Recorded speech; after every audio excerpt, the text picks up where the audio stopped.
कांवड़, कांवड़िए और सत्ता का सच अब सामने आने लगा है।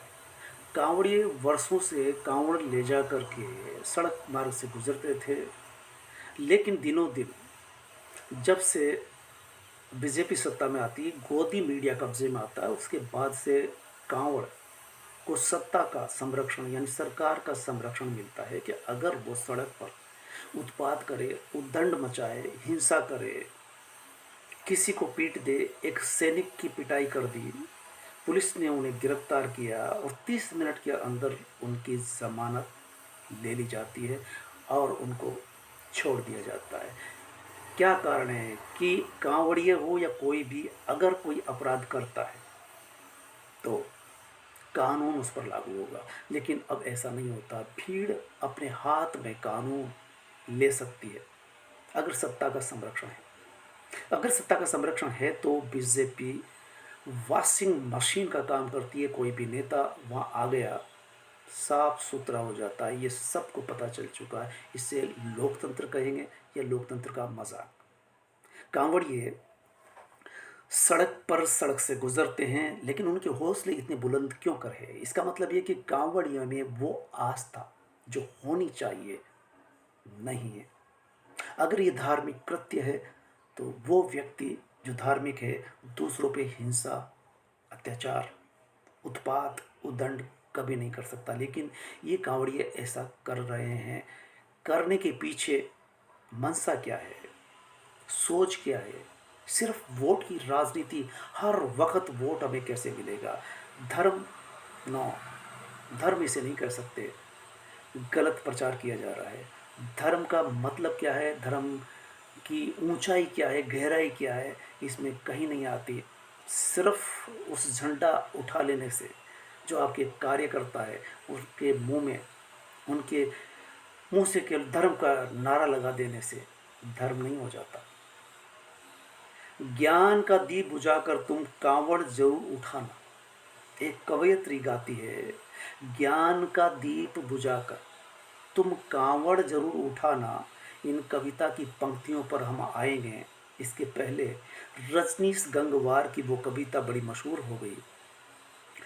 टीवी पर पत्रकार उन्हें बुलाने लगे और वो बातचीत कर रहे हैं, कविता सुना रहे हैं, और ये कविता वायरल हो रही है यूट्यूब पर, वीडियो फेसबुक पर चल रहे हैं। उनकी कविता की दो पंक्तियाँ, कांवड़ लेने मत जाना, कांवड़ लेने मत जाना, तुम ज्ञान का दीप जलाना, ज्ञान का दीप जलाना।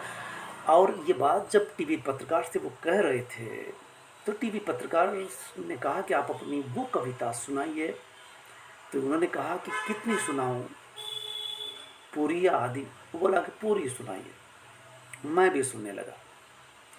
कविता की पंक्ति जो ही आती है और वो एक दफ़ा व्याख्या करते हुए बताते हैं कि मेरे स्कूल के विद्यार्थी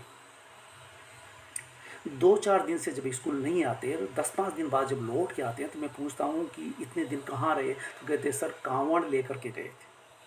तब वो ये कविता बनाते हैं। स्कूल के विद्यार्थी कांवड़ उठाए ले चले जा रहे हैं।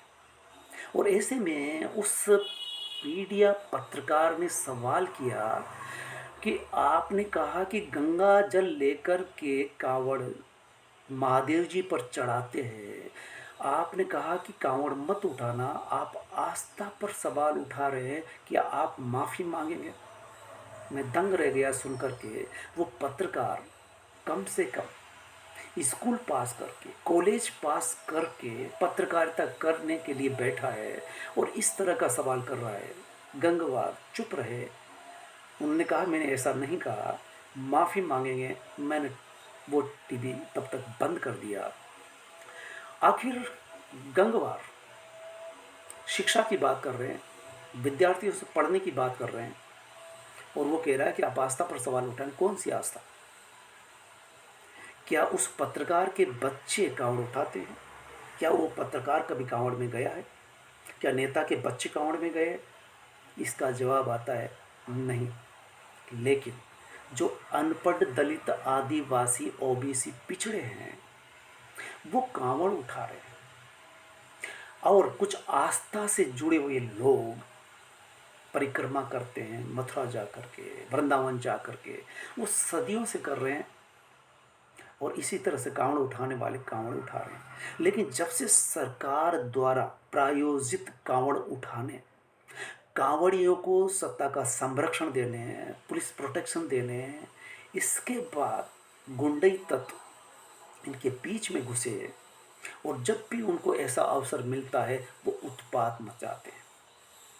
चलती गाड़ियाँ, रोड से गुजरती गाड़ियों को रोक करके शीशे तोड़ देते हैं, उन लोगों के साथ बदतमीजियाँ करते हैं, उत्पात, उदंड और हिंसा करते हैं। एक सैनिक पर हाथापाई कर दी, उसके साथ मारपीट कर दी, पुलिस ने उन्हें पकड़ के अंदर किया तो उनको 30 मिनट में जमानत दे दी जाती है।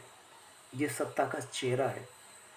जनता समझ सकती है कि सत्ता किसका संरक्षण दे रही है। वॉशिंग मशीन, वेस्ट बंगाल में ममता बनर्जी ने ये सवाल उठाया था कि बीजेपी वॉशिंग मशीन है, बिग वॉशिंग मशीन, जिसमें जो भी व्यक्ति जाता है, जो नेता भ्रष्टाचारी था कल तक, इनकी सदस्यता ली और वो नेता पाक साफ हो गया।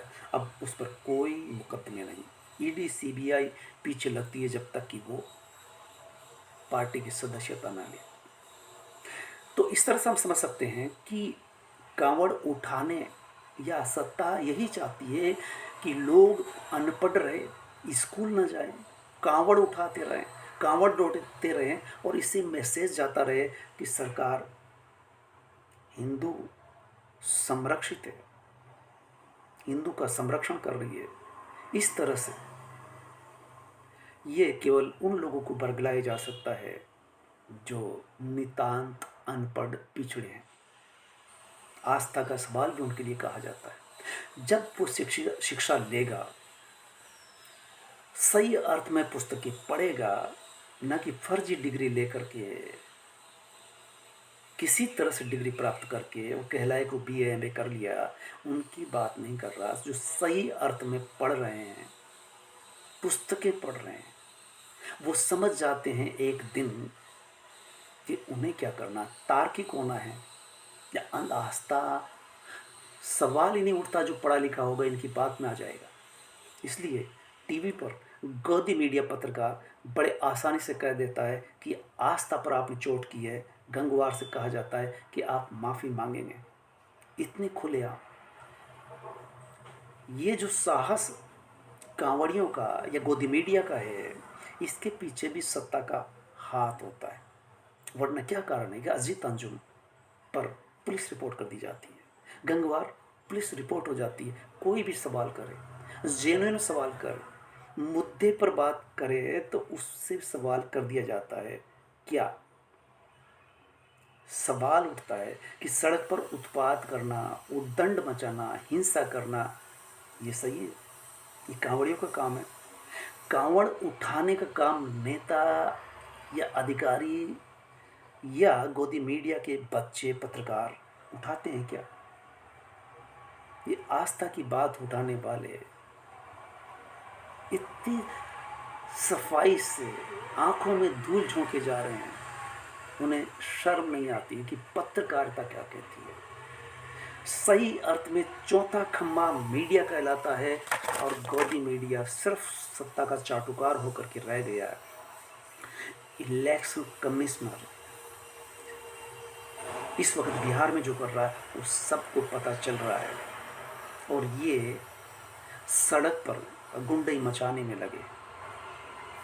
तो जाहिर सी बात है कि कांवड़िए जो कांवड़ उठाते हैं वो नंगे पैर चलते हैं, वो दूसरे की तरफ आंख उठा करके भी नहीं देंगे, बल्कि चुपचाप अपना काम करेंगे। ना उनको मीडिया से मतलब, ना सरकार से मतलब। तो जाहिर सी बात है कि कांवड़ उठाने में, कांवड़ ढोने में, नेता पार्टी के झंडा उठाने में पिछड़ा वर्ग, अनपढ़ लोग, इनके कार्यकर्ता बन करके इनके फर्श बिछाते रहे, इनका टेंट खड़ा करता रहे, स्कूल कॉलेज में क्यों कर वैकेंसियां नहीं निकलती? कारण कांवड़ को पूरी संरक्षण मिलना चाहिए।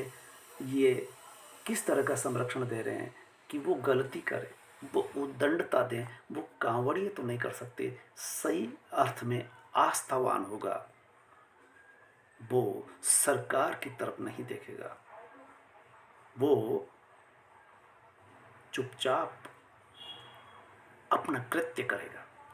और ये करने वाले कोई वो नहीं, आस्थावान नहीं, अंध आस्थावान है। वो सरकार अंध आस्था को बढ़ावा दे रही है। गोदी मीडिया उसके लिए भोंपू और प्रचार का काम कर रहा है, सिर्फ इसलिए कि उनको विज्ञापन मिल जाता है, सिर्फ इसलिए कि उनको मोटी रकम मिल जाती है। इसके लिए वो देश के साथ, जनता के साथ गद्दारी कर रहे हैं। ये मीडिया नहीं हो सकता। मीडिया का मतलब होता है चौथा स्तंभ, लोकतंत्र का चौथा स्तंभ जिसे कहते हैं। उसका मतलब होता है कि चौथा स्तंभ का मतलब विधायिका, कार्यपालिका, न्यायपालिका, 3 स्तंभों के बाद चौथा स्तंभ मीडिया कहलाता है। और मीडिया वो होता है जो सत्ता से सवाल करता है, जनता के सवाल करता है, जनता का प्रतिनिधि होता है, जनता के हित की लड़ाई लड़ता है। इसके लिए चाहे उसे सरकार से लड़ना पड़े, विधायिका से लड़ना पड़े, कार्यपालिका, न्यायपालिका से क्यों न लड़ना पड़े, सिर्फ और सिर्फ वो जनता की आवाज़ उठाएगा, तार्किक बातें कर रही है, अंध आस्था नहीं फैलाएगा। उससे कहते हैं पत्रकार। क्या गोदी मीडिया गिरेबान में झांक करके देखेगा कि चौथा स्तंभ किसे कहते हैं और पत्रकार की परिभाषा क्या है? वो एक बार ये बता दे। अंध आस्था और आस्था में बड़ा फर्क होता है। आस्था वाला मीडिया और कैमरे के सामने तक नहीं आएगा, वो अपने घर में या जंगल में या जिस समय उसके कारण किसी को दुख न पहुंचे, उसे कहते हैं आस्था। उसके कारण कोई परेशान न हो, उसे कहते हैं आस्था। वो धार्मिक व्यक्ति वो जो प्रचार नहीं करेगा, किसी से कोई बात कहे बिना अपना काम करता रहेगा। कांवड़िए अगर ऐसा करते हैं तो कांवड़िए है, अन्यथा वो उत्पाती, उद्दंडी, हिंसा करने वाले आतंकी कहलाएंगे। आज इतना ही।